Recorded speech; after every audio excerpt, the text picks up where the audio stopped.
Hall of Presidents, we look upon a mirror of ourselves, the leaders we have chosen to safeguard our rights and our ideas, to imagine the future and to embrace its challenges. Ladies and gentlemen, the Presidents of the United States. George Washington, John Adams, Thomas Jefferson, James Madison, James Monroe, John Quincy Adams, Andrew Jackson,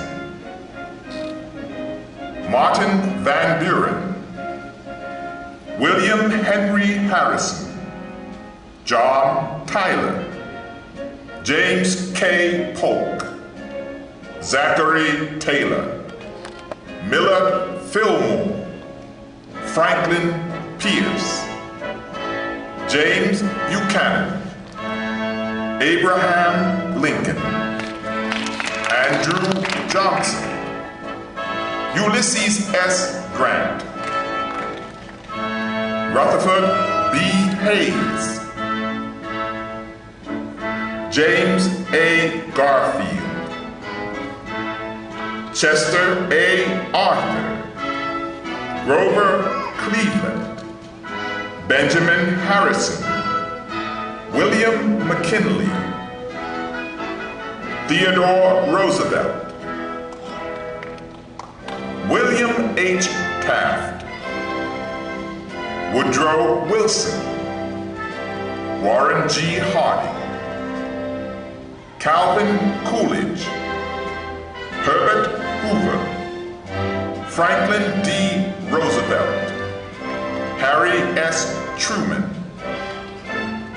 Dwight D. Eisenhower, John F. Kennedy, Lyndon B. Johnson, Richard M. Nixon, Gerald R. Ford, Jimmy Carter, Ronald Reagan, George Bush, Bill Clinton, and the current President of the United States, George W. Bush.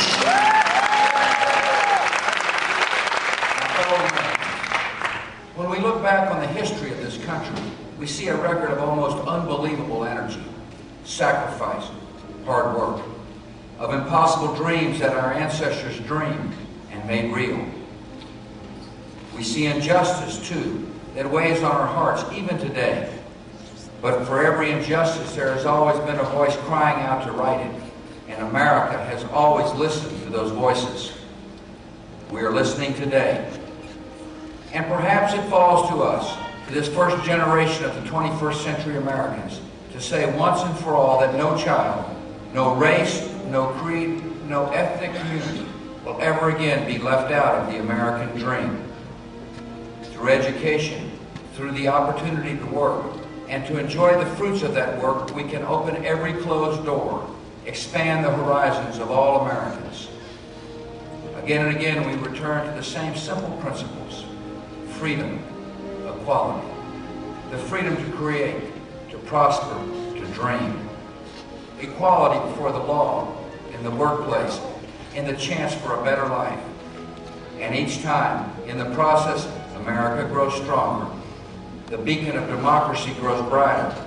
The world looks in new astonishment at what free people can do. We, the people, are just getting started.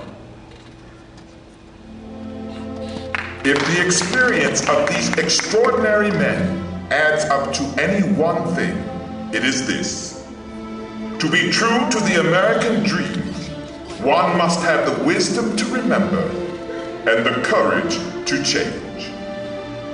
In honoring these men, protectors of our heritage, servants of our dream, guides to the future we face together, we honor the enduring meaning of America.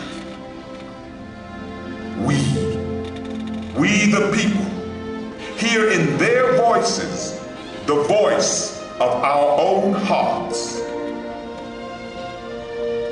President Abraham Lincoln. My fellow countrymen, I have often inquired of myself what great principle or idea it was that kept this Confederacy so long together. It was that all should have an equal chance, that all are created equal.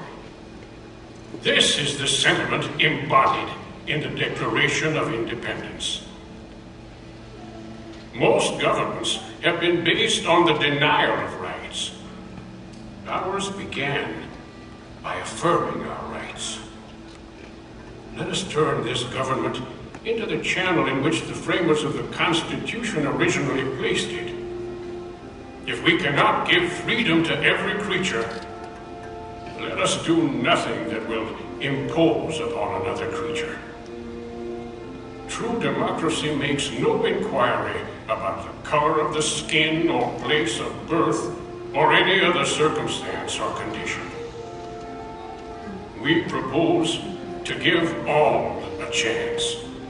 We expect the weak to grow stronger, the ignorant wiser, and all better and happier together. Let it be as nearly reached as we can. For the struggle of today is not altogether for today. It is for the vast future also. So may our children and our children's children, for 1,000 generations, rejoice under those glorious institutions bequeathed us by Washington, and continue to enjoy the benefits conferred upon us by a united country.